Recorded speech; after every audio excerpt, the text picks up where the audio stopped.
Почему на лодке? Раньше, до пандемии, здесь был пеший маршрут, трекинговый маршрут через джунгли.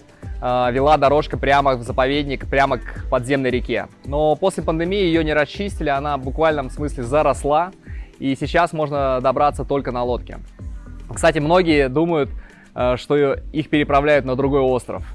Но на самом деле это все на острове Палаван. От самого города Сабанг до реки 50 километров. Но сам отель Шератон и вот этот причал, на котором мы сейчас находимся, от которого как раз таки лодка забирает на заповедник, отсюда несколько километров буквально вот до реки.